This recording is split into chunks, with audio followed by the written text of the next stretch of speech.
It's okay?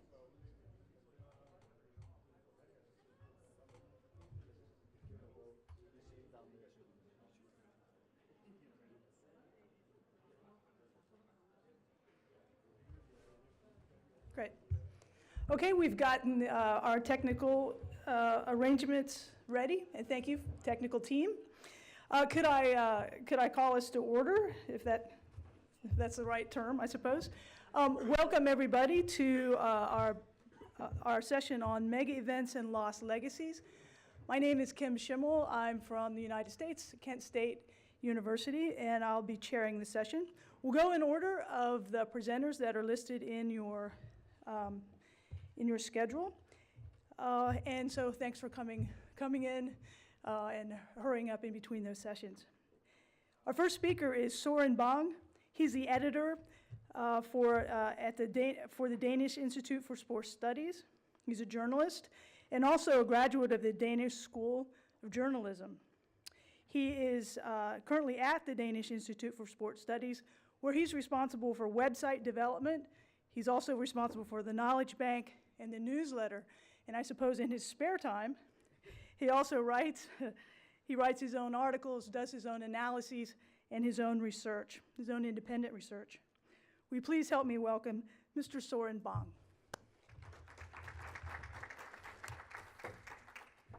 Yes, thank you very much. We are going to a new part of the story we maybe already heard a little bit about today in the first discussions. And what I'm going to talk about is what we could call the globalization of sporting events, which are a theme, I think, which has been sort of got on the agenda maybe a little bit by Qatar, for example. We see here the main stadium in Qatar, Doha, which is going to be one of the arenas probably at the 2022 World Cup. And when Qatar, for example, got the World Cup in football, we thought, there is a development here maybe. We can see that sporting events are leaving the old strongholds of sport and going to new areas in the world. There is a globalization, and that causes maybe also some challenges, like the Qatar World Cup. My thing was to say, okay, this globalization, is that actually a myth or is it a reality? And that is based fundamentally on a count of all the World Cups in Olympic disciplines since 1990, to see how centralized, or in what areas can we talk about a globalization, in what areas might we not be able to talk about that. So my question today, and that will be my theme for the next 12-15 minutes, will be, is there a globalization ongoing, and in what fields are they going, and what is actually the development when we look at the actual events taking place?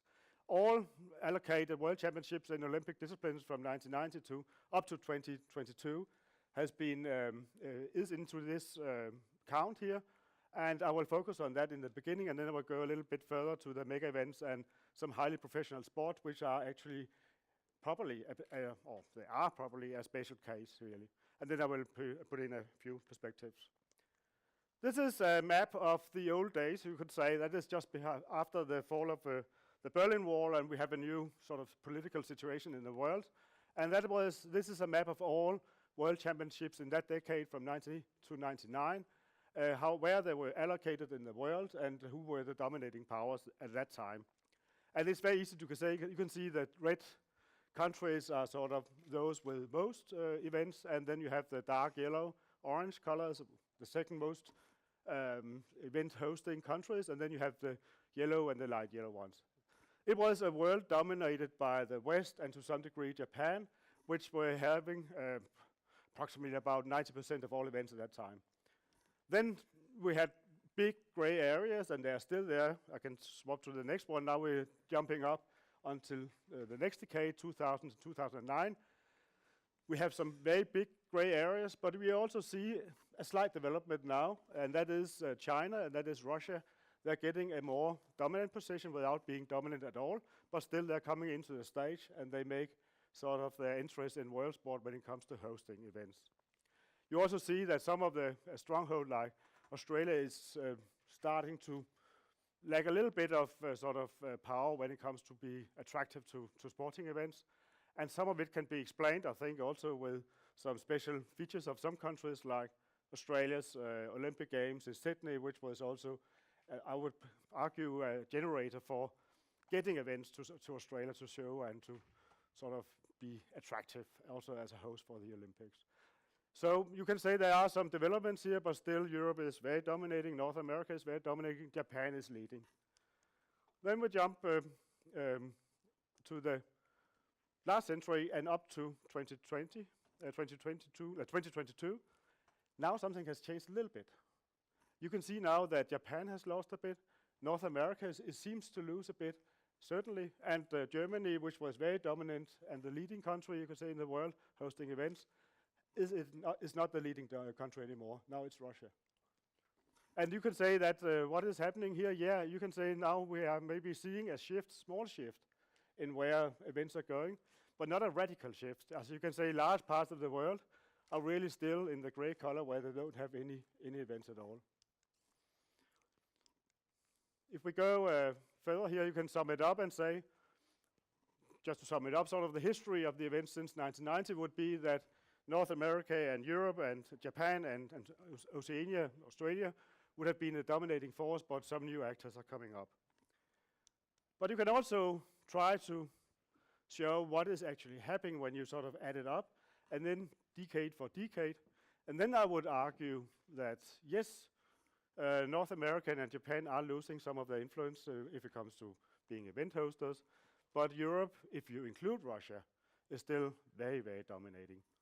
So we're talking about 65% of all events in the World Cup took place in Europe in 90 to 99, and now it's 64% if you count Russia and a few non-EU member states as well. So you still have a very European dominance in the world of sport, and yes, there are some more events coming into Asia, mainly China to some degree, also Korea, but it's still a world dominated by Europe. And you can say also that if you have a very short sort of comparison, you can say that you can't just explain this by wealth or Europe's traditional dominance when it comes to economical power. Also Europe is, for example, down here, accounting for more or less 30% of the GDP in the world, and but still having 65% of all events, more or less. And if you look at world population, of course, the picture is even more sort of in favor of Europe when it comes to hosting events. And though you can say because of the Japan and especially North America's slightly less hosting, you have a trend, of course, where you can say that especially Asia is picking up more events. This is a picture of sort of the total picture of the globalization. The red ones are the summer sports, and the blue ones are the winter Olympic sports. If you talk about globalization, I mean, only 61 countries in a world with plus 200 countries have actually hosted a World Championship since 1990. That's the bulk of the states in the world. So, and if you take sort of the 10 most hosting countries, also countries like Germany, Canada, America, Italy, Japan, France, and the UK, they are accounting for more than half of all events in the world. So you can say that, yes, globalization, maybe a little bit, yes, but it's certainly not a very strong trend, really. Qatar, which I started with, is an interesting case because sometimes we think maybe Qatar is getting a sort of dominance. There's been some talk about that, but you can say measured in numbers, pure event numbers, it's only still a small country. But of course, if you then calculate per million inhabitants in the countries, then you suddenly have Qatar as quite a strong country, showing that, of course, smaller countries will always have an advantage. But you can see that Qatar is actually having an interest in hosting events. And you can say, if you're a little sort of polemic, you can say Denmark is maybe becoming the Qatar of the Western world, in more or less, by having a very secure silver medal in this little informal race here. And I think it shows that a country like Denmark, going from some certain events, having a policy on it, sort of wanting to do it by state money, then you can, for a very, very small amount of money, you can actually become quite an event-intensive state in the world. Denmark is number 10 in the all ranking of all nations in the world when it comes to the number of world championships from 2010 and onwards. Of course, there's a big difference between Denmark and Qatar. There's such an event like the World Championship in football or World Cup, which is a huge investment compared to for example, a handball World Championship, which Denmark is going to co-organize. Just some conclusions on this part. I have a very brief one. I don't know how much time. Yeah. My conclusion on the first part of these World Championships in Olympic sport is, I don't think the world is as globalized as we maybe sometimes think it is. It is still a world dominated by old sporting sort of strongholds like Europe, North America, especially Europe. And I think it also indicates that hard power or economical strength alone is not really the only decisive factor. It's also about some sports cultural, historical, and political factors in place. And I think we need to do more research also on the political factors. I mean, it's not a secret that European sports politicians are very dominating in many federations and the IOC. And it could be interesting sort of to map these two as the political world and the outcome in terms of events. And then I think also that the threat, if you can call it that, from countries, as I think Jens sometimes said, countries where money seems to grow on trees, there would be countries that just buy in events to promote themselves. It's not really an issue when we talk to the bulk of sports. It's an issue in some sports, and you should always be aware of on what terms you're giving events, I think. But I think in most cases, it's not a big issue, really. It's very hard to sort of buy a sports culture. You have to sort of earn it, you have to get some tradition and so on, and you can't just sort of globalize sports in a rapid pace to any country in the world. But there's another little, and that would be the end sort of chapter of my little presentation. There's another story, and that is the mega events. Here I defined them. You can always discuss the definitions. Here I defined it at the Olympics, the FIFA World Cups, the World Championships in swimming and athletics, and seen what is the trend here. And here you can say at least that in old days we had a complete dominance from the western part of the world, complete, including Japan in that sense, plus Japan. And then we now have a very sort of colorful picture of all continents getting different sorts of mega events. So here you can talk about a true globalization, I would argue, and I think you can see a similar picture to some degree in some highly professional sports like Formula 1, where you also have seen that, especially in that case, Asia, outside Japan, has been sort of attracting Formula 1 races because they have some prestigious impact on, I think, the country's way of seeing themselves in a global world. Women's tennis and the European Tour and golf are other examples of a stronger globalization there. So just to sum up the whole thing, I mean, only the biggest events, I would argue, are actually the globalized events at this time. We have a globalization which is going slowly in the middle-sized middle-sized sports.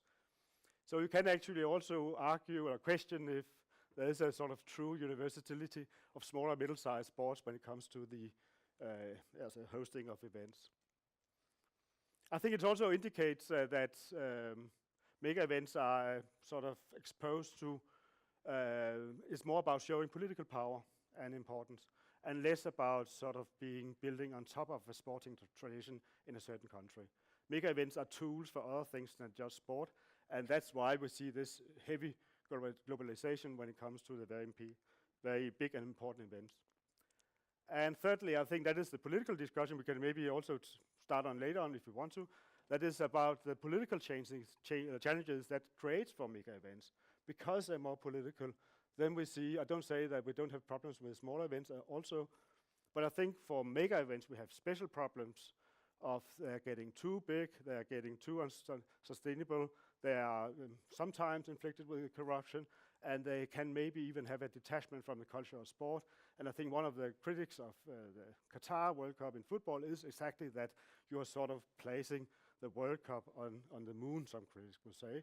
At least it's worth a discussion to say, is the mega events globalized too quickly, too uncontrolled, while we can not say the same about other events to the same degree at least. Thank you very much.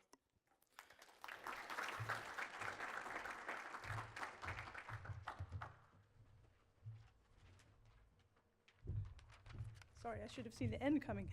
Part of, or perhaps maybe the only reward for ending just a little bit short, being under time, is we have time for maybe one question. If anybody has one that they'd like to ask right away, and you're probably not ready for this, so that's okay. If not, okay, in fact, okay, if it's brief, thank you. That much into the Winter Olympics. We don't know how much this represents in your graphics because, well, more or less a third, but you can say the main Okay. pictures of sort of the distribution of sports and the trends actually not changing that much if you look closer at Summer Olympic sports and Winter Olympic sports. And I also checked, of course, for, you can say, indoor Winter Olympic sports because they can, in principle, also be held in Rio de Janeiro, for example. You can have a indoor skating, artistic skating competition there. But the picture, if you look at more closely at winter and summer sports, are not changing radically. Of course, winter sports are more common in cold climate countries. Yeah. Okay, thank you, Eduardo. We'll move on to to our second presenter, who is Arne Solberg, who is the associate professor. I'm sorry, I didn't mean to demote you. An associate professor at Trondheim Business School in Norway. His areas of teaching include both micro and macroeconomics, welfare economics, and sport economics. And in addition to this, his responsibilities include serving on the European Sport Management Quarterly, that journal, and also the International Journal of Sport Finance. Please welcome Arne Solberg. Okay, thank you very much. I better start this presentation with crediting my co-authors because they're the one that collected the data, particularly Jens Alm sitting there. They've been so nice to inviting me to help them with analyzing this data, which is very interesting for me. Okay, so we all heard about the white elephants, and I spent some time on them actually. As we know, on some occasions, unfortunately, the size of the venues, the capacity, does not fit with the demand after the event. And from my point of view, I'm an economist, as you said, welfare economics is my major interest. And that, I mean, if you build venues with a capacity which is far beyond what you need afterwards, that's the waste of resources. Because economics is about allocating resources to the areas, to the production sectors where they're most needed, actually. So if you build a stadium with, say, a capacity of 80,000 and you don't need more than, let's say, 15, 20,000, it's a big, big waste of resources. And unfortunately, there are some examples of that, actually. Okay, so some words about the data collection. They were collected by Jens Alm, mainly, and they come from events that were hosted in the period from 1996 to 2010. I've used 56 of these venues in my analysis, in my regression analysis, which I'll show you later on. They consist of Olympic Games, FIFA World Cup soccer finals, UEFA Euro, Pan-American Games, correct me if I'm wrong, Jens. One from Commonwealth Games, and so on. Most of them are, or many of them are mega events. Some are of a bit smaller size. It's a bit discussion whether, let's say, Commonwealth Game, is it a mega event or is it a major event? Well, I'll leave that discussion though. To measure the after use of these events, we constructed an index which we called Stadium Utilization Index. And it goes like this. I mean, imagine a football stadium, let's say 20 matches over a season, 5 or 17 series matches, 2, 3 cup matches. That should be a normal activity for a club in a league.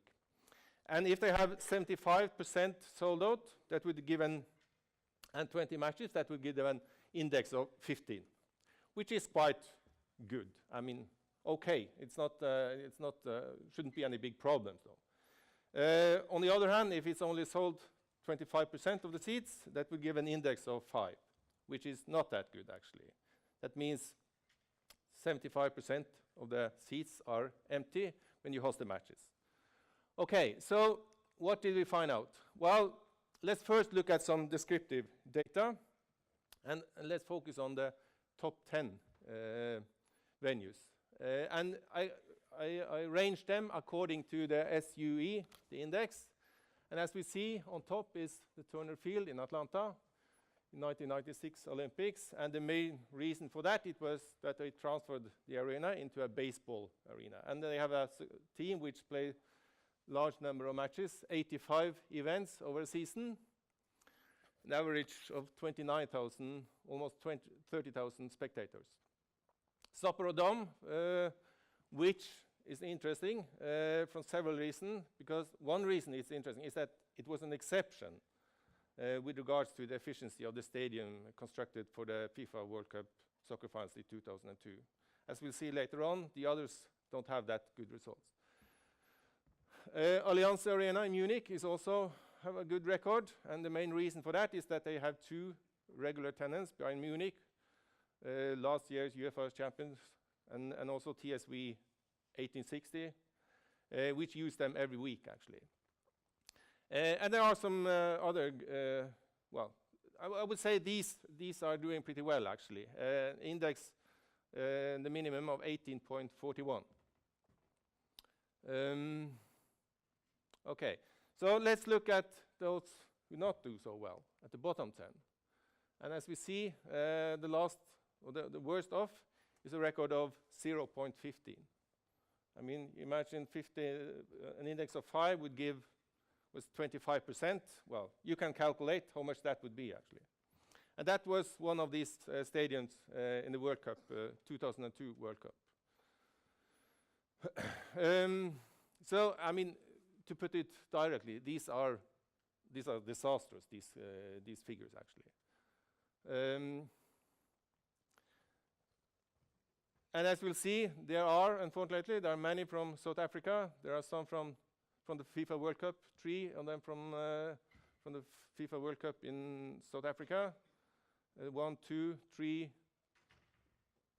4 from the 2002 World Cup, and also from UEFA 2004 in Portugal. I understand someone else will talk about this stadium, actually. So these are not good figures. These are terrible examples of waste of resources, actually, because the resources spent on them could then alternatively be spent on other items. Much more use of that, actually. Okay, so, yeah, I already commented on this. Athens Olympics, I mean, yeah, there's one shortcoming. I mean, when you try to collect data from such a sample, of course you meet problems, and Jens can tell, I'm sure he can tell you a lot about that. As an example, I mean, originally we wanted, and the Olympics consist of a number of venues, the big venues and the mid-sized venues and the smaller venues. And of course, our idea was to collect data from also the mid-sized and the smaller venues. But unfortunately, that turned out to be difficult. So we had to give up that. And one interesting consequence of that, I mean, the Athens Olympics in 2004, if you look at only the main venue, well, they're doing quite well, actually. They have an index in the region of 15, which is pretty good, actually. If you look at the other venues, it's totally a disaster. I read an article last year that 20 of the 21 venues are empty. They're not used, actually. So that's a shortcoming with our sample, actually. We would love to have these data for the venues, but that's how it is, actually. The reason why they're doing well, this main stadium, is also interesting. Yeah, I mean, it's mainly used by 2 football clubs, Panathinaikos and AEK. Sorry for the pronouncement. And both these clubs had plans of constructing their own stadium, but because of financial problems, they can't that. So because of the financial problems in Athens, okay, this stadium is doing pretty well, actually. Okay, so a pattern, if you look at the descriptive data, 2010 World Cup, FIFA World Cup, which we are going to talk about, does not come well off. The same with Euro in 2004, and also the same with FIFA World Cup in Korea, Japan. But, okay, let's be a bit more systematic in our analysis. And I show you some results from regression analysis. Well, I know that all of you are not economists, so 2 words about regression analysis. I mean, you have a dependent variable, and you have some independent variable, or let's say exploratory variables. So you do a statistical analysis where you try to find out to what degree can some exploratory variables explain the dependent variables. So the dependent variable in my sample is the stadium utilization index. Okay? So for those of you who are economists or familiar with econometric, here are some figures.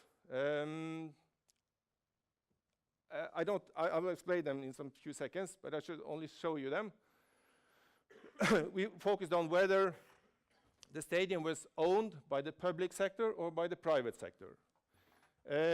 We also measured to what degree the gross national income in the country could have an influence, and also, and that's the most interesting thing, I mean, we got the idea of looking at, of using Transparency International's corruption perception index to see whether the corruption index in the specific country could affect the results. And we also focused on the cost of the venues as a variable. We did 2 regression, one where we used the cost venue as a variable, as an exploratory variables. Another regression, we changed the cost variable with the capacity. Of course, they are close related, actually. And okay, so what about the result? Okay, if we start with the corruption index, what we found out pretty clearly, and that was the variable that has most significant influence. The more corruption, according to Transparency International in the respective country, the lower was the utilization. So the more waste of money or resources. Ownership also influenced. Private-owned stadiums had a higher utilization than those who were owned by the public sector. The capacity, or either the venue cost, both had a positive impact. That means the more costly the venue were, the higher the utilization. And finally, the gross national income also had a positive influence. That means the richer the country, the higher the utilization, which, from my point of view as a welfare economist, is very, very alarming. That means that poor countries, they waste resources on this aspect much more than richer countries, actually. So all these variables, I mean, the sample is not big. For those of you who are statisticians, you know that 56 is not much. So, but nevertheless, that's what we can come up with. The regressions explained about 40% of the variance, actually. That's, it's okay when you have such a small sample. It gives you some indications, actually. Okay, so these were the results. How many minutes? Okay.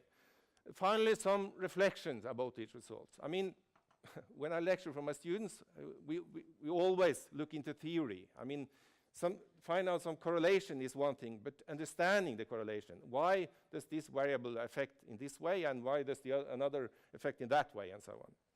And I mean, that's a complex issue. But if you're going to reflect on that, we have to look. You have to focus on who are the stakeholders involved in such events. Who are they? And what are their aims? And to what degree are they able to win through with their aims? And principally, these are the main stakeholders. I mean, in the middle, you have the local organizing committee. On top, you have the juridical owner of the event, FIFA, UEFA, the IOC, FIS, whoever they are, actually. You will have the federal government, which, particularly for mega event, play a very important role. As you know, there's no reason to apply for neither the Olympics nor the FIFA World Cup unless you have a guarantee from the federal government, actually. You have the local public sector. You have also other local stakeholders, entrepreneurs, local tourism industry, the media, sponsors, and you have this group here, consultants, which can make a lot. I mean, if there are one group of actors who benefit, they very often turn to be the one actually. And of course you have national, regional sport governing bodies. So if you're going to reflect on why this pattern that I showed you some minutes ago, well, we need to have this figure in mind. And one typical pattern with major events is that you have some stakeholders who operate as free riders. That means they have a legitimate right to make demands without having to pay for this. And those who pay are usually the government, which in this case, for example, in the FIFA World Cup, and if you use South Africa as an example, where the national government paid 70%, the province 20%, and the local city 10%. And FIFA, how much do they pay? Yeah, we know the answer, 0. They give some funding back to for the operational cost, but that's all. No, don't pay anything of the investments actually. And I mean, I've been involved in research in this area for 15 to 20 years actually. And one typical pattern we also see is that these stakeholders who benefit, very often they collaborate. They did that in South Africa towards the FIFA, not towards the FIFA, but towards the federal government. And by acting together, they increase their strength. The consultants often play an important role in that matter, doing commission work with promise economic benefits and so on in the future, which very often in reality turned out to not held the promises actually. The distribution of the power between the sport governing bodies is also very important, and the sport governing bodies and the other stakeholders. I mean, FIFA, UEFA, IOC, what I want is the same as they have the same aim as you have when you're going to sell your car or your apartment. You want you want there to be a competition, and you want to orchestrate a bidding war. And unfortunately, in many cases, they succeed with that. Unfortunately, because the result, as we've seen, in many cases, unfortunately, are these white elephants. Corruption, we saw know that. Logically, the more corruption, the easier it is to win through with your demands, actually. We can't speculate, I can't prove it, but I doubt there is there is no that is coincident we found this pattern, actually. Naive expectation, very often, as I said, very often cities, nations believe that, okay, this mega event will turn around the situation. It will be an enormous success in the future. Tourists will come in masses and so on. Unfortunately, empirical data does not support that, actually. My final word, UEFA, as you probably know, they will change. At least they will, the 2020 championship will be hosted in somewhere between 10 to 12 nations, which is, in my opinion, a very good idea. Because, and that could be a first step towards reducing this, the number of white elephants. Okay? That's it. Thank you. Thank you. Next, in true collaboration fashion, we'll have our collaborators will actually co-present. And they are Trish, Audit, who is the director, and Eamonn Molloy, who is a fellow of management studies at the University of Oxford in the UK. Their recent work examines lessons that we can learn from 2010 FIFA's World Cup Championship in South Africa. Please welcome Trish, Audit, and Eamonn Molloy. Hi. Thank you. Thanks everybody for coming along, and if also may extend my thanks on behalf of Trish and I for welcoming us to this conference. I'm a little bit of a fraud, I must confess to that, because I'm not a sports researcher. This is the first time I've ever been involved with looking at a sporting event per se. I am, however, an organization theorist, so I'm interested in different modes of organizing, and in particular interested in temporary organizing. There's an excellent presentation from Harry. We've got a great connection, I think, with the research that you're doing, but also Søren as well, because even though you've taken an econometrics or economistic point of view, from an organization theory point of view, we're finding many similar things. We've got different data sets and so on. So the research that we're going to talk about today was, the fieldwork was carried out by Trish in South Africa in 2011 and 2012. And so she's going to talk more about what she actually did in the fieldwork and some of the results. But what I'm going to do is just talk a little bit about the context of the research and why it's interesting from, particularly an organization theory point of view, I think. So, as you probably all know, the 2010 FIFA World Cup was held in South Africa. It was Waka Waka, if I've pronounced that correctly, this time for Africa, so there's a lot of euphoria around the award of the World Cup to South Africa, particularly after losing a previous bid to Germany. It was the first, we'd argue, mega event of this scale in South Africa. There have been other big events, as Søren pointed out, but of this scale. And there was a lot of rhetoric and discussion around the time about, can South Africa do it? Does it have the capacity? Will it be able to deliver? And I think in terms of the event itself, that went down pretty well. I think most people agreed it was a success. It went off without any security hitches, all the stadiums were ready, the teams played, the World Cup was won, it was televised, shown all over the world. So from that point of view, it worked well. Our focus, though, is not really on analysing the event itself. What we're interested in, really, is that it was one of the biggest single infrastructure projects in Africa as a whole, but certainly in South Africa. And in particular, the claim that it was aimed at fast-tracking growth and development. So that was a very, very clear rationale, justification, and, if you like, boosterism for the whole event. So the question about whether that was actually achieved or not is a very open one, as you all know. What we have up here is some statistics, that just shows quite how significant it was. I should also say that if anybody wants further information on this, we've done a lot of research on this. We have a working paper which we're happy to share if you email me, but it is under review with a journal at the moment. So you can see that in terms of stadiums, this is the World Cup infrastructure itself. Stadiums counted for the vast majority of the investment. Ports of entry, infrastructure, transportation infrastructure was significant, but the stadium element of the program was actually the most significant, and this is the split between public and private funding. And remember, this is, as we said, the largest infrastructure program in South Africa. So it's the World Cup was the largest infrastructure program. Stadiums counted for the largest piece of that. So very, very significant to understand whether that investment actually paid off or not. So where are we now? What's the current state of the legacy of the stadium program in South Africa? Well, there's lots of news headlines about it. There was lots of news headlines at the time and since then. So South Africa's stadiums are amazed. They were beautiful, iconic. They were there.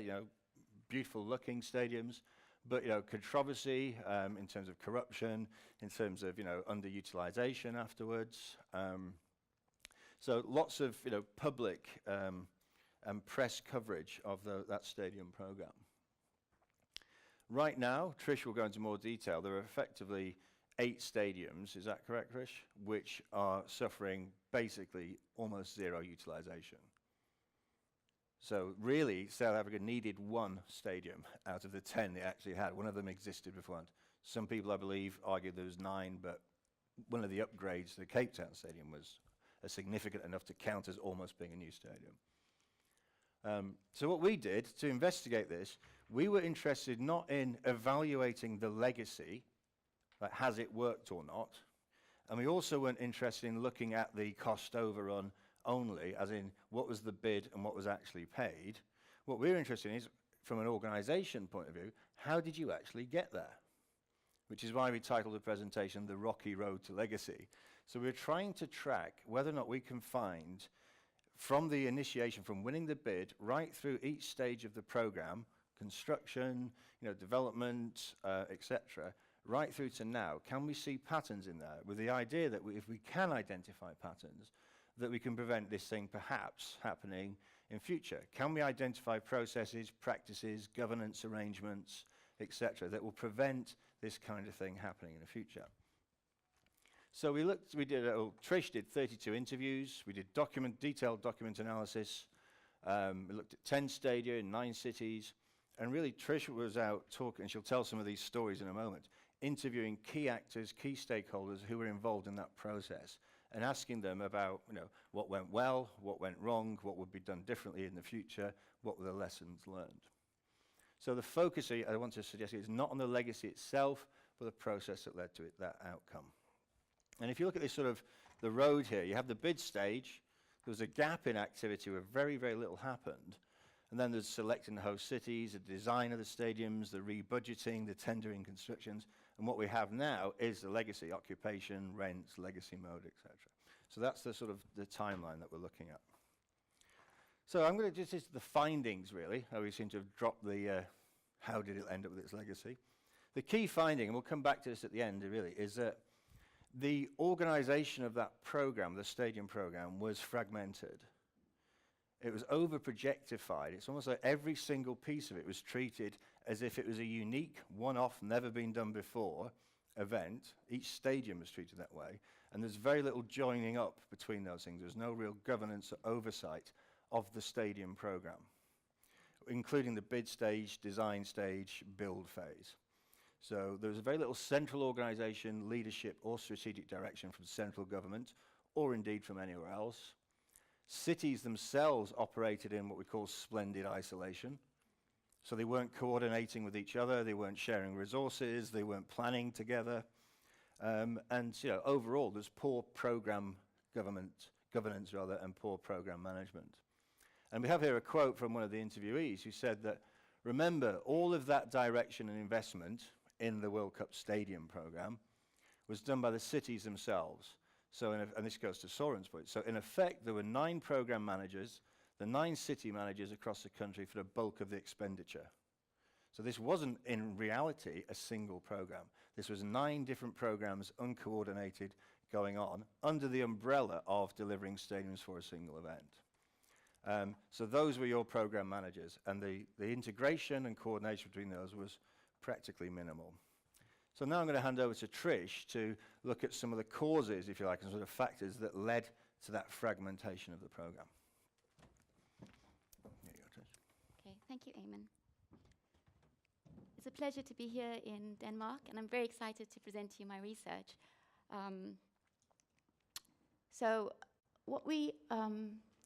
What I'm going to present now is the 7 outcomes of fragmentation, which we called the 7 boulders on the road to legacy. And the first one is over-optimistic estimating. What you see on this slide is something called the winner's curse. In 2003, South Africa presented a bid to FIFA for a figure of 1.58 billion rands. And at the end, in 2010, the figure shot up to 16.77 billion rands. So taxpayers bought the World Cup at 1.58 billion. Taxpayers paid for the World Cup at 16.77 billion. There are many examples in my research of how this over-optimistic estimating came about. And basically the winner's curse, which is not unusual for South Africa, it's many mega events are experiencing the same thing. It's when you estimate low and you end up with a very high final cost. For mega projects, it's evident there as well. In fact, we have extensive research in Oxford where we've investigated mega projects. The Olympics, for example, where the cost overrun was 179%. 179% compared to 965% on the South African World Cup. It's alarming. So, loads of examples, but I'm going to give you one. This is a submission, this is an analysis by FIFA. It is the 5 countries that bid for the World Cup. That's South Africa. And South Africa estimated its cost per seat for a new build at $636. And look at the figures for Egypt, Libya, Morocco, and Tunisia. 2,000 as a cost per seat. Even their refurbishment costs to 400, completely off from the rest. So basically, South Africa really wanted the bid. And they estimated quite low. But the biggest surprise here is not that they estimated low, but that FIFA knew that they estimated low. When they awarded, just before they awarded the bid, about a week before, 14 days before, they acknowledged, yes, we agree, South Africa has, we do not know where these figures have come from. In fact, we don't even know where their revenue figures have come from. They don't match what we actually predict. But nevertheless, FIFA gave South Africa the World Cup. So clearly, financials do not actually matter. You could give FIFA any figure, and they'd give you the World Cup. So it doesn't really matter how you, it's basically, if your country gives assurance that you can do the World Cup, then these figures don't really matter. And a typical example of how South Africa underestimated, one of the city managers told me, they weren't really involved in the bid, but when they did get the final figures, their city upgrade was 40 million rands to upgrade their stadium. When he went back and re-estimated, that figure to upgrade that stadium was actually 700 million rands. And he said 40 million rands would not have even paid the consultants' fees, and that's the figures that South Africa submitted. And the question is, who audited those figures? The next big boulder was lack of national direction and funding. This was a big problem, because if you look, this is a sort of summary of my research. In 2003, South Africa was awarded the bid. It was the bid company that actually prepared the bid. There was no real, I've been told by some of the elite interviews, there was no real input from national government. There was no real input from the cities. So it's basically the bid companies that actually, the bid company itself, a few people in the bid company that prepared the bid and submitted the 1.58 million. Between 2003 and 2006 being when the actual host cities were awarded, the actual host cities were selected, there was a state of drift.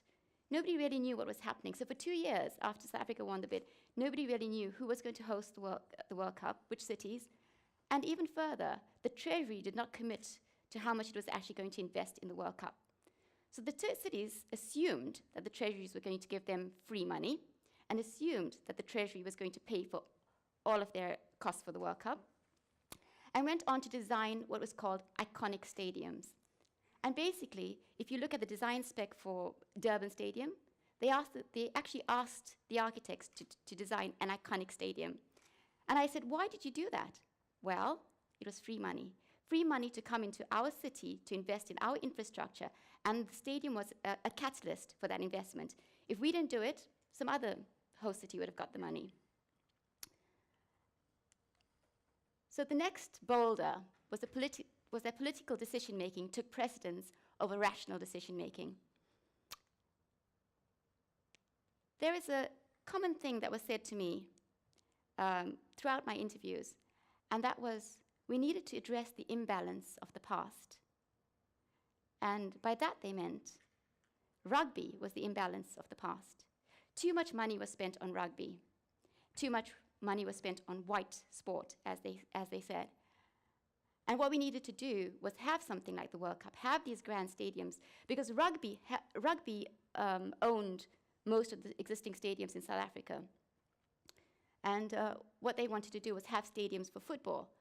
But what they didn't really highlight was that actually rugby has some quite often full capacity stadiums, whereas football, you could get maybe 2,000, 3,000 people attending a football match in South Africa if you're lucky. Yet we build these massive stadiums for football. And in fact, nowadays when we talk about how we're going to make South African stadiums work, we're talking about putting rugby into those football stadiums. So what imbalance are we addressing?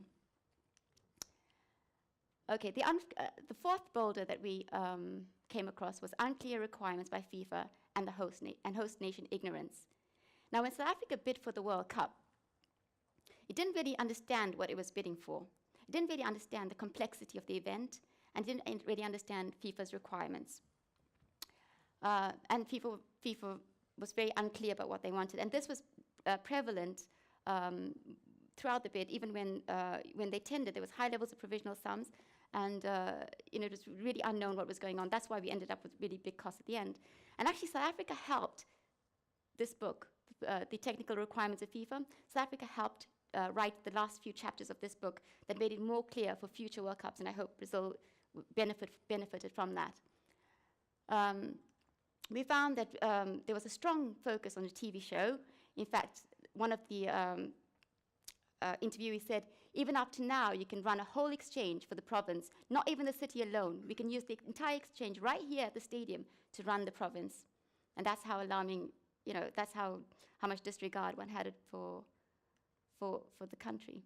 The grey swans of collusion and corruption. This was a bit held back during my research. People were not very enthusiastic to talk about it. But actually, if you look in July this year, it has emerged that hearing opens for alleged 2010 World Cup stadium rigging, and that is now, these contractors have now been fined. And finally, the failure to engage key stakeholders. If you look at this picture, this is the new Durban Stadium. Right next to it is the rugby stadium. Right next to it, very close, similar capacities. Rugby, when they built that stadium, rugby claimed they did not engage with them. And now when you try to get rugby across to that stadium, it actually doesn't work because that stadium is a stadium designed for European football. I'll just hand you over to Eamonn to do a quick conclusion. Yeah. I'll be very quick, 30 seconds or a minute at the most. Okay, so what do we do about it? Trish has outlined a series 7 sort of key issues that we identified as leading to this kind of over-projectification. So one of the things that we, just a headline really, is we think that the organization, the programmatic delivery of stadium programs, infrastructure programs should be defragmented. So if you think about defragging your hard drive in your computer, defrag the program. And one of the ways that you might be able to do that would be, for example, adopt something like the London 2012 Olympics had an Olympic Delivery Authority, which basically controls sort of those things. So central government control, ministerial or departmental level control, delivery partners, this kind of thing. What we'd like to see, I think, in future World Cups would be some kind of governance mechanism, some kind of governance innovation that can basically be rolled out across different, mega events, say like FIFA. This is happening in the Olympics. Sydney pioneered this. It was adapted and changed at London. It's also being, I believe, rolled out in Brazil. So it is probably time to start thinking about the organization and governance of these programs in a way that addresses these pitfalls which seem to come up time and time again. So on that note, I'd just like to say thank you very much. Thanks for this time, and we're happy to take questions later. Thank you. Could we next please welcome Francisco Pinheiro, who is both a lecturer and a coordinator of the Portuguese group for the history of sport and also the Center for Interdisciplinary Studies of the 20th Century at the University of Coimbra. He currently holds a postdoctoral fellowship at the Contemporary History Institute at the New University of Lisbon. Please welcome Dr. Pinheiro.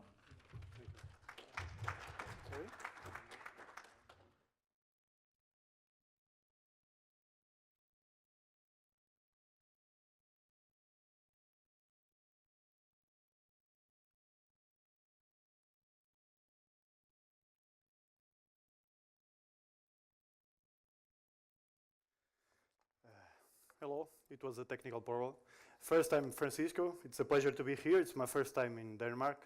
I'm not native in English, then I'm native in Portuguese and also in Spanish. I couldn't speak in Portuguese. We have persons from Brazil, but for the other guys, you don't understand Portuguese. But I'm going to talk slowly, and I'm going to talk about the Euro 2004 and the question of the legacy. Well, first, usually I show this map because usually when I go to the States, they think that Portugal is a region from Spain. Usually they ask, but it's not a region from Spain. No, it's not. We are here, and I show the map because I'm going to talk about different parts of Portugal. First, we have two major cities. It's Lisbon, the capital, and Oporto. I live in Oporto. It's here. My university is the oldest university in Portugal. It's Coimbra. It's like in the middle. It's like that. And we have the south, it's Algarve. As we showed before, we talk about Aveiro, the stadium of Aveiro. I'm going to talk about Aveiro. Aveiro is like, it's very near Oporto, it's here. As you can see in some information about Portugal, we are the oldest country in Europe.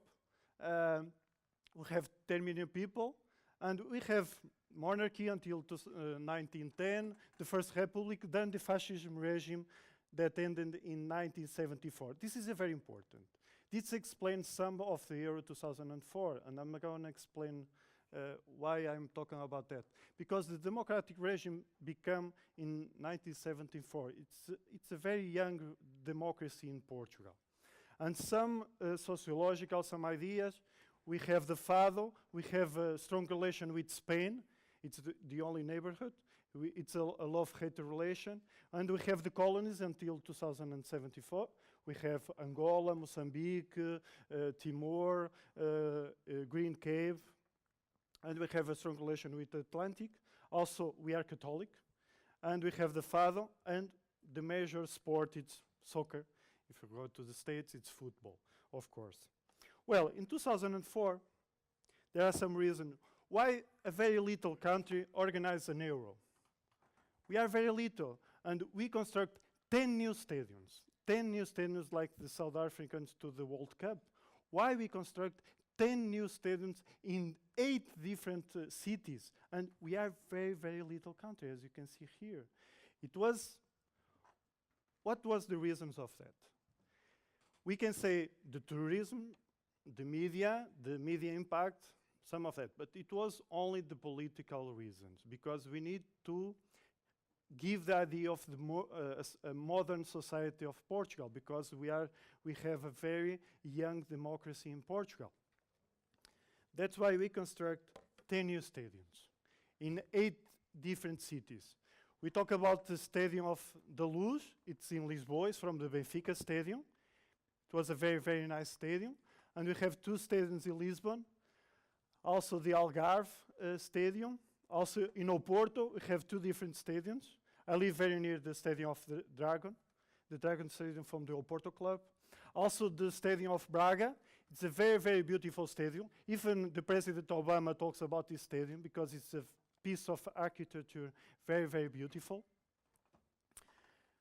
We construct 10 new stadiums in a very, very little country. Well, during the period of 1 month in 2004, in June and July of 2004, it was a huge party in the country. It's indescribable what we assist during that month in Portugal. It was a fantastic experience. But there are the legacy of this kind of experience of the organization of 2004. Usually the Portuguese, we are used to talk bad things about our country. It's like an identity of the Portuguese. We'd like to speak bad about the country. It's normal in Portugal.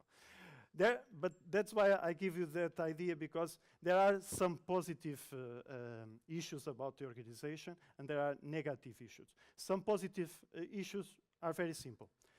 In all of these stadiums, around of these stadiums, it was construct new areas, new infrastructures, new buildings. It was a very, very interesting, the areas around all the stadiums. But for that, all the investment of the Euro 2004, it was like 650 million euros. It was only in the stadiums, not around the stadiums and the infrastructures. It was only about the stadium. And it's not an official report, because usually we don't publish, there are no official reports about the legacy of the Euro 2004. Maybe you ask why this happened. Well, usually we don't have tradition to study legacies. This is normal in Portugal. We invest the money, we build the things, but we don't study the legacy about this. And this is very new for us. But the main idea about this is that data. 2049. Only in that year we ended to pay the Euro 2004. This is very impressive for us, because all the investment only ended to pay in this data. It was 45 years to pay the Euro 2004. That's why we are talking about white elephants, about the cost benefits. We are talking about that. I'm going to show 3 bad examples.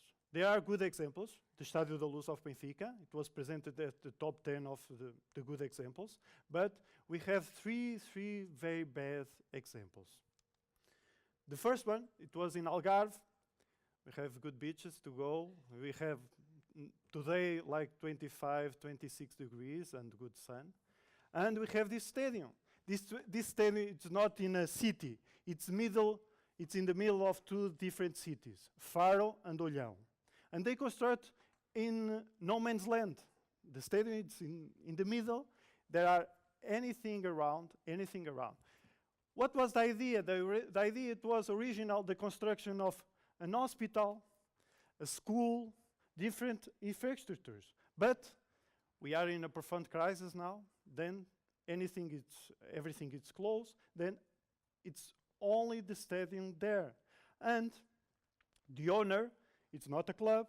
Only 4 clubs are the owners of the stadiums. The Oporto, the Benfica, the Sporting, and the Boa Vista. The Boa Vista is also a very bad example. At the end, I'll talk about that.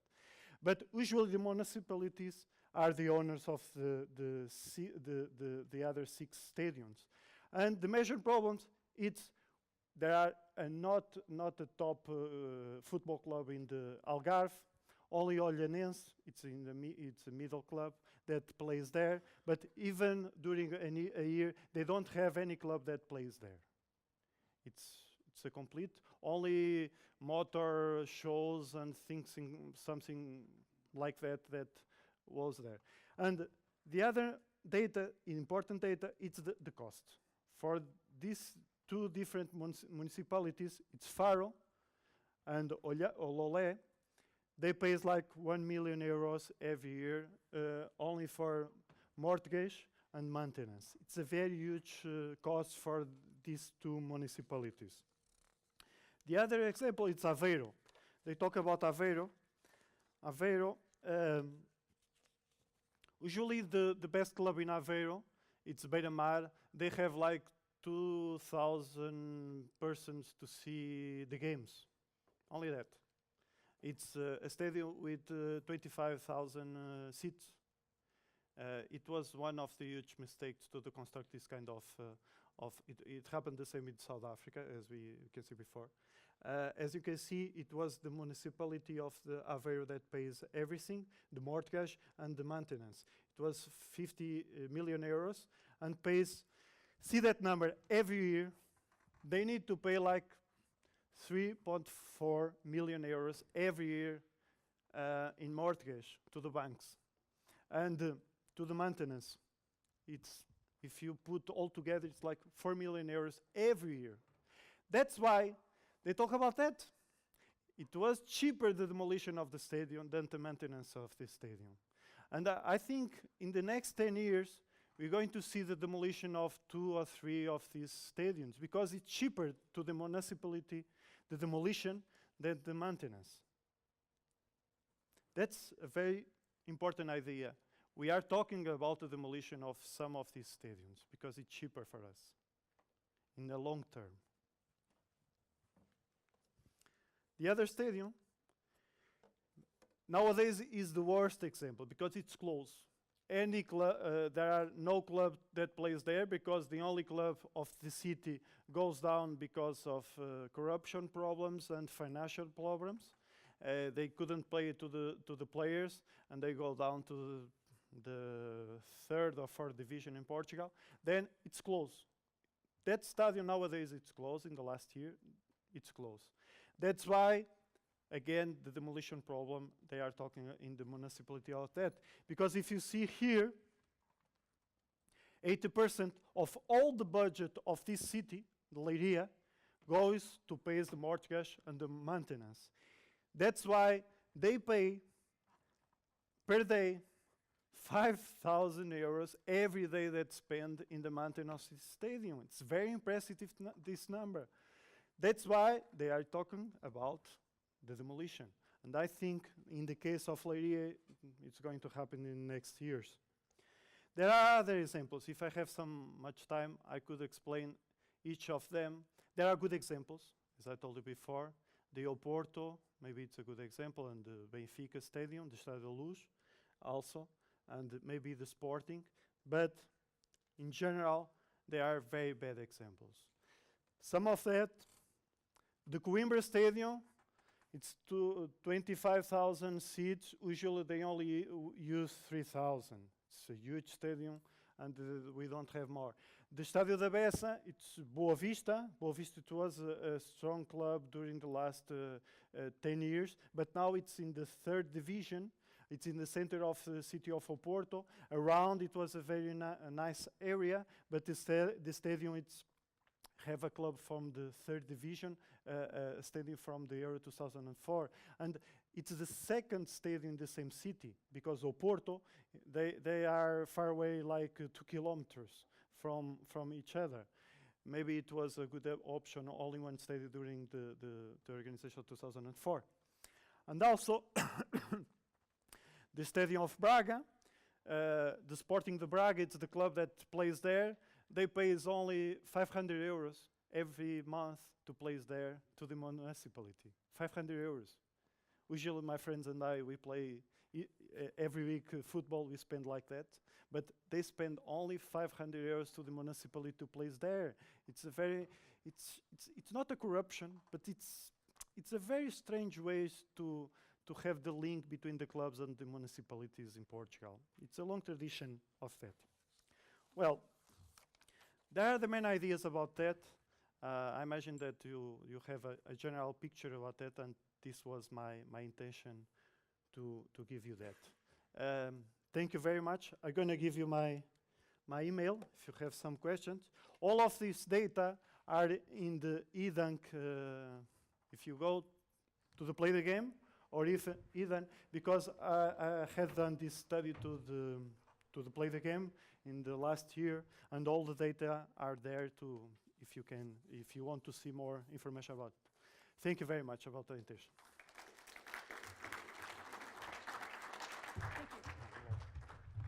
Thank you. And our final presenter this afternoon, I guess early morning or late morning, is Jan Haut, who is a lecturer and a researcher at the Institute for Sports Science at Goethe University in Germany. He teaches there sociology of sport classes, including social theory and social inequality, sport and social culture. Please, along with me, welcome Jan Haut.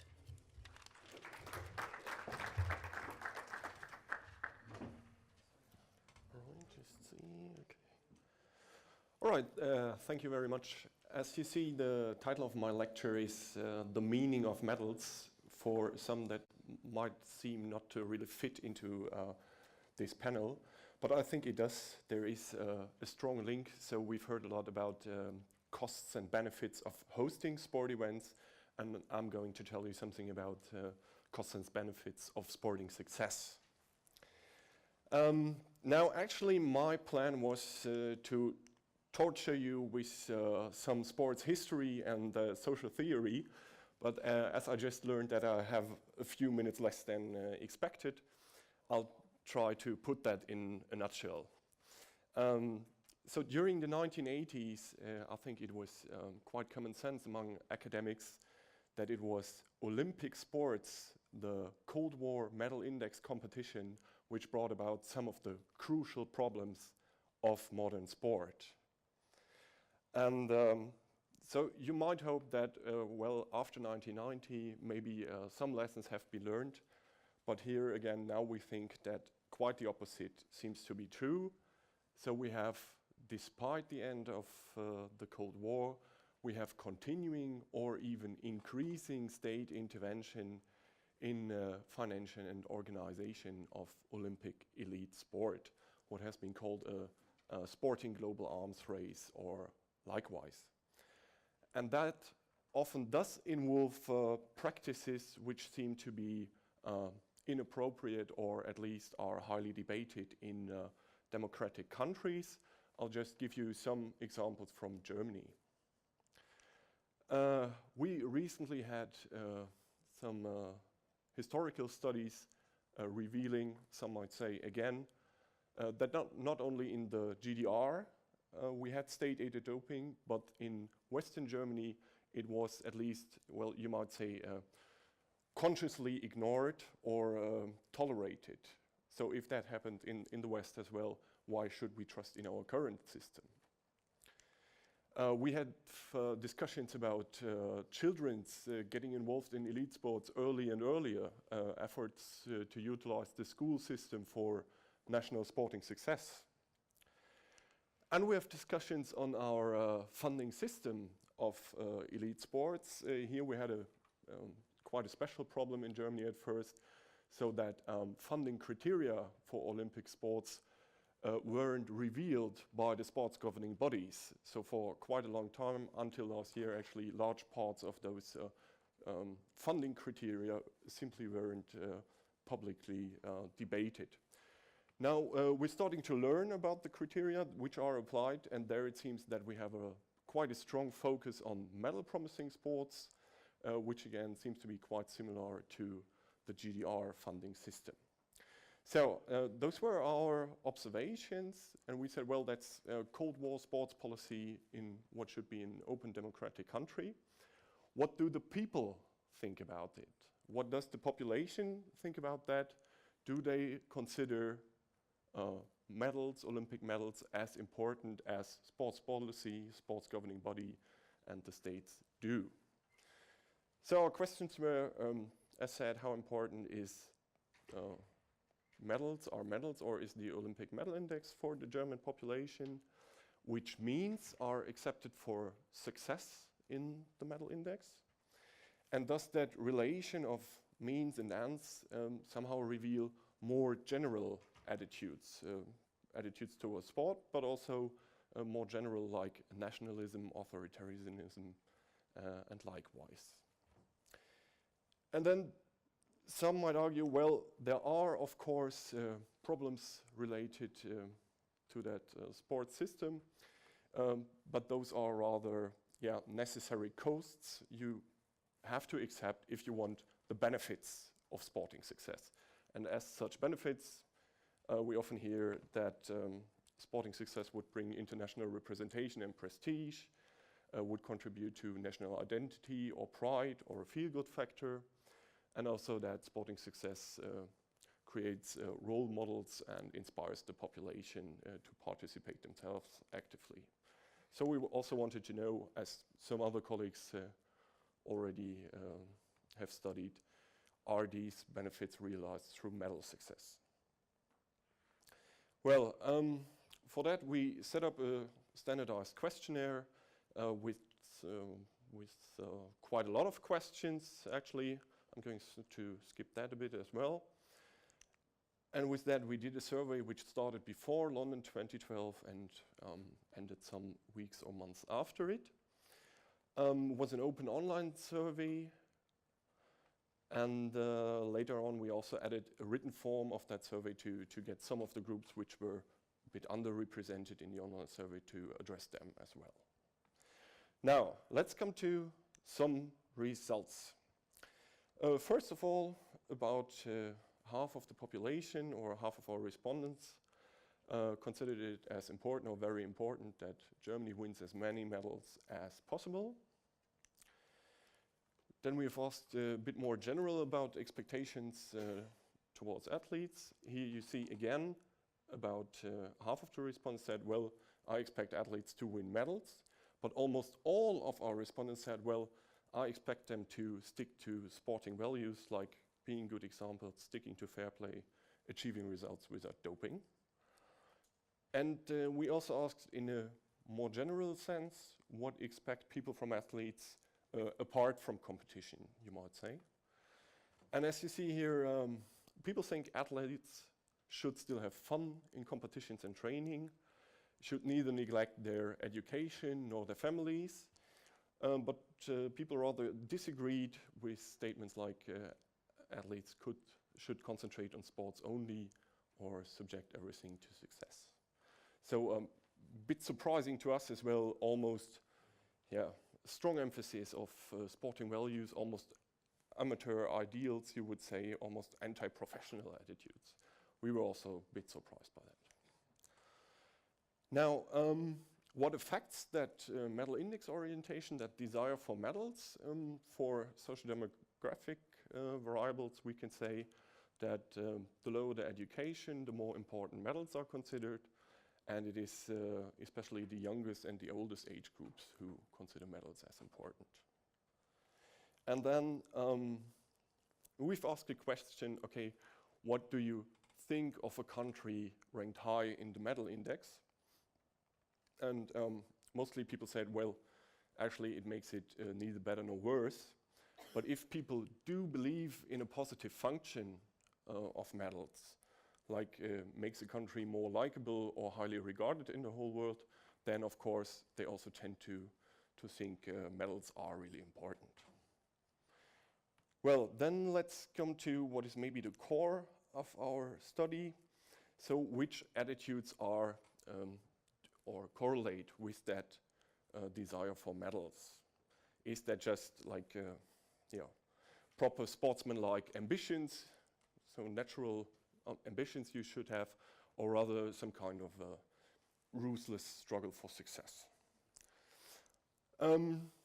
First of all, I'm not sure, so Harry already tried some introduction in statistics and so on, so those are correlations, and usually correlations reach from 0 to 1, so stronger than 0.5 would be a strong correlation in social sciences, and those are rather moderate or weak correlations. Now, we find that this focus on medals correlates with a limited understanding of fair play, likeliness to be ready to instrumentalize or exploit athletes for national success, and also those people focused on medals tend to be a bit less aware of current problems of sport, like doping, corruptions, or likewise. And we also did find moderate but nonetheless significant correlations with nationalism, also authoritarianism. Well, then the benefits, I'll leave you alone with all the numbers and figures. Now just I'll sum it up in words a bit, but that is also something we want to address in greater detail in future research. So, concerning national identity, we can say, well, yes, certainly people do identify with their athletes, but that is seems to be quite often the case independent from success. For instance, indeed medal success does increase national pride, but it also only makes those proud who already were proud of their country before. Concerning role models, we could say that people do have really, really high expectations from athletes' role model function concerning different things, achievement and values, but people see those that role model function only fulfilled for achievement and performance, but they think athletes aren't really good role models concerning fair play, doping, etc.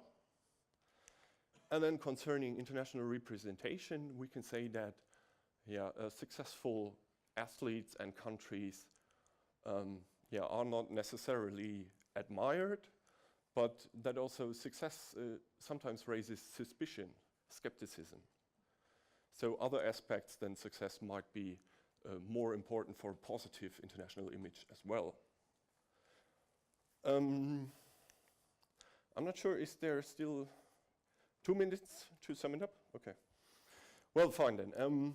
To sum it up, as shown, medals seem to be important for many. Sporting values are important to almost all. There seems to be a really strong emphasis on sporting values, maybe some desire for ideal Olympic sports, you might say. Maybe also as an alternative to maybe even more professionalized or commercialized sport or whatever. Concerning attitudes corresponding with that medal index orientation, as shown, we have weak or moderate, but nonetheless significant tendencies to limited understanding of fair play and other sports-related attitudes, but also with authoritarianism, nationalism, and so on. But those attitudes, that is clearly not the majority of people who have those attitudes, not even among those who think, well, medal index is important do show that attitudes. So what about the others? I would say mostly that, or for many who are really seeking for medals, and that is rather a banal or empty nationalism, where people say, well, yes, we want medals, but we will also want sporting values. So that there might be a problem, or that there are practices involved for the medal struggle, which are not really suitable, seems to be not present in the people's view. Just to remark on further research, we want to concentrate on the effects or benefits. Role models will be a future topic, and also on representation. We want to address it from an international perspective, so anybody interested in that, feel free to contact me. Thank you very much. Thank you, Jan. And we do know that the plenary session went significantly over time, but I can assure you both as session chair and as a member of the Play the Game program committee that all of our speakers here today were given the time that they previously agreed to. But now can I also open the floor, though. We will be a little bit over time, and out of due respect and fairness to the presenters who've given us such lovely and interesting presentations. So let's go a little bit over, and we have time for questions. Can you please identify yourself, and if you do represent an organization, tell us who. Thank you. And a microphone should be, so here, okay, here first. Thank you. Here it comes. Thank you. Hi, Leviathan Hendricks from the Federation of Gay Games. Fantastic presentations, really interesting, everyone. Thank you very much. I was curious, Trish, your data about the disparity between the bid price and the actual cost. I wonder if there's any, and perhaps you have this or someone else here, any data on how that relates generally to the difference between budgets for bids and actual costs throughout World Cups and Olympics in general. And also curious if there's any data about the efficacy of speaking to knocking down stadiums. It's probably not just Portugal where that's happened. If there's any data around the efficacy of shrinkable stadiums, which is something that supposedly happened with the London Olympic Stadium. If you get my point, decreasing capacity size, and if that helps. Thank you.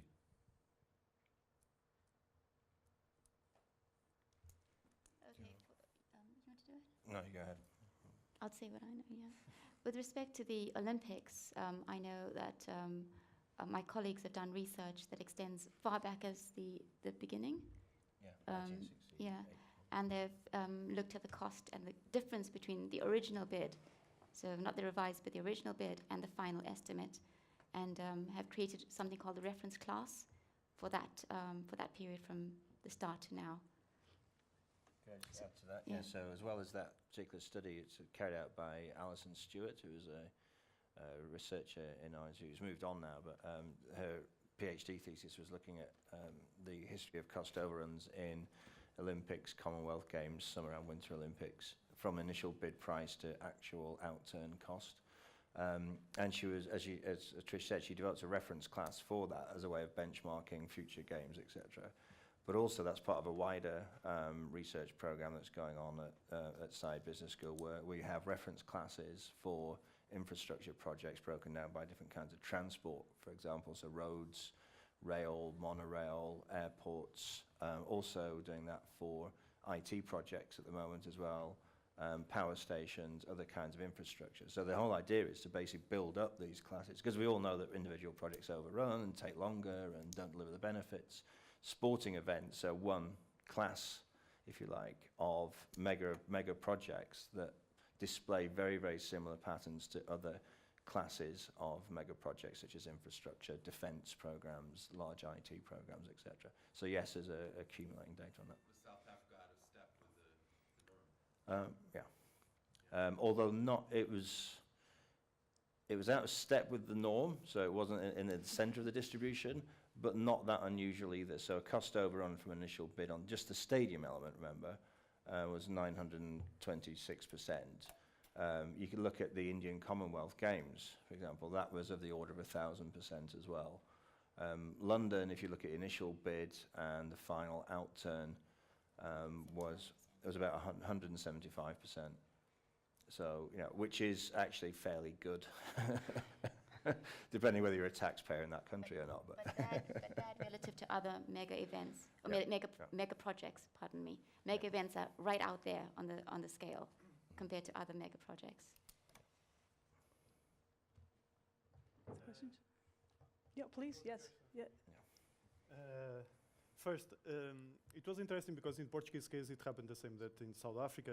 At the beginning it was a price, at the end it was a very huge price, but it happened the same every time because it's a question of political issues. If at the beginning they show all the costs of the organization of a mega event, it's very difficult to a public opinion agree with this kind of investments. In Portugal we have, we need more hospitals, we need more schools, we need more things that are more important than the stadiums. But at the beginning, usually they put one price, a low price, to have the agreement of the public opinion, but at the end, it's going to happen the same in Brazil, it's going to happen the same in Russia. Well, the Russians don't have these problems like in the Qatar, but the Brazil is going to happen the same. In 10 years in front, if you are here in the next 10 years, we are going to talk about the same problems in Brazil. It's going to happen the same. Because usually it has the same form. If it was in Europe or in Portugal and South Africa, it was very interesting because it's the same problems every time. It's the same problem. I don't know why, but we need to study more about that. About the question of if there are tradition or not in the abolition of the stadiums, I don't know, but it's a very interesting question. In the Portuguese case, it was, I studied history of sport, and it was a cycle, a different cycle. At the beginning of the 50s, we built the huge stadiums. It was like in Lisbon or Oporto, and now from 2004, it was the demolition of the old stadiums. It was the creation of the new stadiums. In this case, it's a new case because it's a brand new stadium with 10 years old. It's a brand new stadium, but I think it's going to happen maybe in 2 stadiums in Portugal. But it's very interesting to see what's going to happen in the next years. And thank you for the question. Thank you. Oh, no. I was just going to add a little bit to that. If you're actually interested in the source of our colleague Ben Flouvier has published extensively on the reasons for why this happens over and over again, not just in mega events but in infrastructure projects. And the 3 main reasons are basically, you know, one explanation that's given is technical. Oh, we didn't expect it to be so difficult, or we found a big hole in the ground that we had to build a bridge over or something. That doesn't tend to explain the variance. The other explanation is a sort of behavioral one, which behavioral economists look at, which is the over-optimism. So, you know, we'll be able to do it for less money in less time, you know, and the... yeah, so that's a psychological problem. And the third one, which seems to explain most of the variance, is what you can politely term strategic misrepresentation, where you have basically lowballing on the bid, you know, gets the contract awards, you know, overemphasize the benefits, and, you know, that's basically how you win the contract. So it's akin to bid rigging, and of course that leads to collusion and so on. So this is why it's a governance issue that we're interested in looking at, a governance and organizational issue. So, you can, Chris, perhaps from over here? Right. Okay. Ryan Gauthier, Erasmus University Rotterdam from the Netherlands. I have a question for Søren about the events. Is there any role, do you think, that the Eurocentrism of the events plays in that these events aren't necessarily going to these new areas as much? Like you said, you could host ice hockey in Qatar, but it's not exactly a Qatari event, but there are local Qatari sports, I'm sure, that might do something. So given that the Olympic program is largely based on traditional European sports, yachting, equestrian, etc., do you think that that perhaps plays a role that these World Championships aren't quite going global yet? Yeah, I do think so, because I think you can't really explain the dominance of Europe at the moment by economical factors alone, for example, or by other sort of simple factors, certainly not population, of course. And I think, but it is sort of something to be studied a little bit more, really. There is some ongoing studying of these hard and soft factors behind the allocation of events and taking place in Switzerland at the moment as a more scientific project.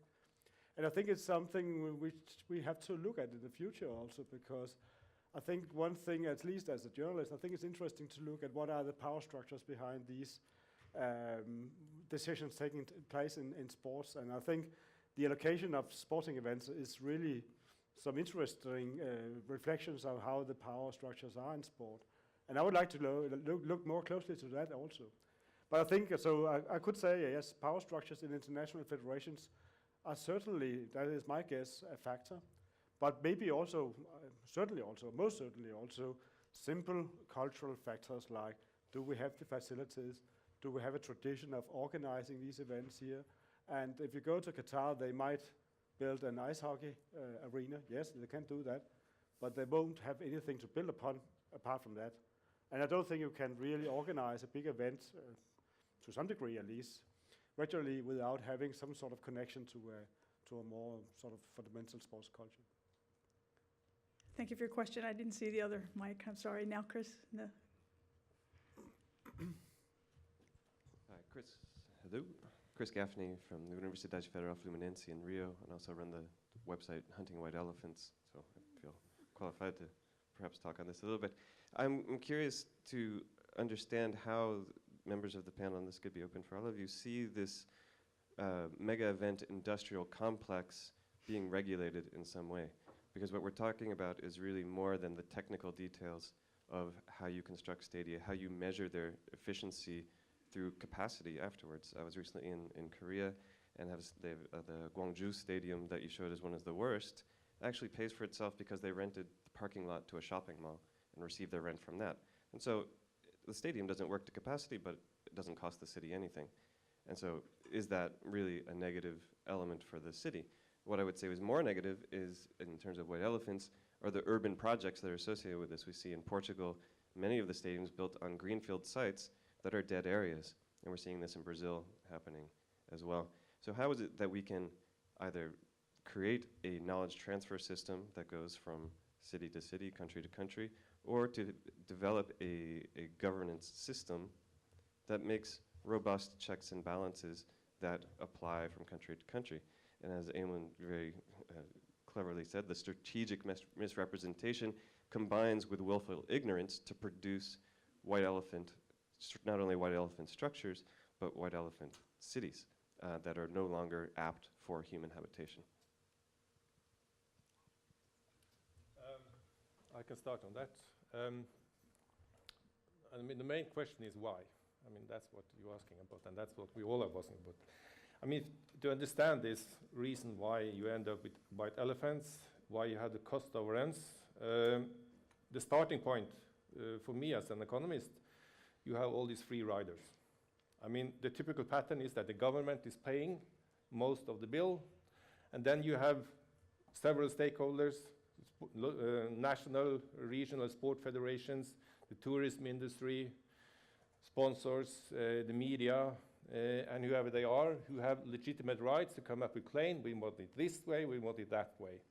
We have a similar example that you had in South Africa in 2011. We hosted the World Skiing Championship.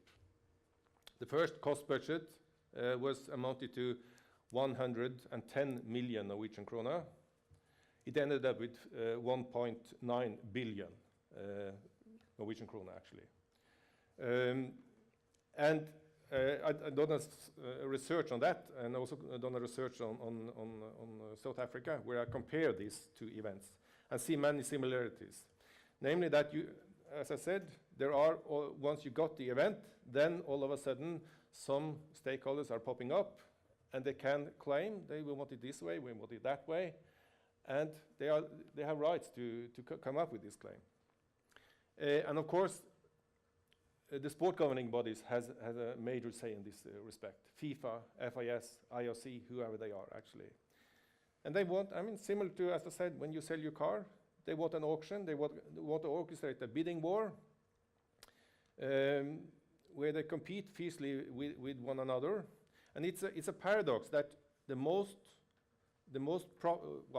let's call it profitable event ever, mega event ever, that is still the 1984 Summer Olympics in Los Angeles. And why? The reason was quite simple. They were the only serious bidder. So in that case, IOC had to ask them, can you please host the event? Okay, they said yes, but we do it our way. We use the existing stadiums, take it or leave it. And they have, according to my sources, a surplus of about $300 million US on that case, actually. IOC don't want that situation. FIFA don't want that situation. They want the current situation with fees competition, so they can orchestrate bidding wars, actually. Then you have a couple of another reason, which is the deadline. I mean, a road, an airport, whatever, can be delayed, but the Olympics will not be delayed. And of course, there are stakeholders who can benefit from that, and at the cost of the local organizing committee in combination with the federal government. And then you have the show going on. The only light I see at the end of the tunnel is the UEFA model 2020. That will be interesting. We just spread it around in 10 to 12 countries, actually. So you can avoid the disaster that you showed from Portugal and so on. And the last point are the naive expectations. Expect the tourists to come in massive afterwards, which they more or less never don't. At least there might be some long-term tourism effect, but it doesn't. It's not equal to what the expectation, and if you take into account the investments, actually. Does anyone on the panel like to have a final closing comment? I would just say I absolutely support everything Harry said. I think you have to look at where the payoff is, who's benefiting from this situation. You know, it's contractors, often it's government officials as well, when there's direct corruption where public position is being used for private gain. And I think you need democratic systems of governance, strong institutions who basically get a grip on this, and to explore those very naive assumptions, although we all know that these benefits are not delivered. And I think probably the private sector or organizations like FIFA and IOC need to take some of the risk, basically, because the risk sharing is completely distorted from a financial point of view, and the risk is falling to the taxpayer. So it's underwritten. It's underwritten by governments. The deadline drives behavior as well, because no government wants to look embarrassed. And as a result, the taxpayer is basically taking the risk. And that creates an environment which lends itself to opportunism and exploitation by, contractors, basically the private sector. And whether or not that creates these so-called intangible benefits in the long run is, needs to be explored. But it looks like the experience is they don't. Thank you, everyone. Thank you for your attendance, and will you please join me in thanking this excellent panel.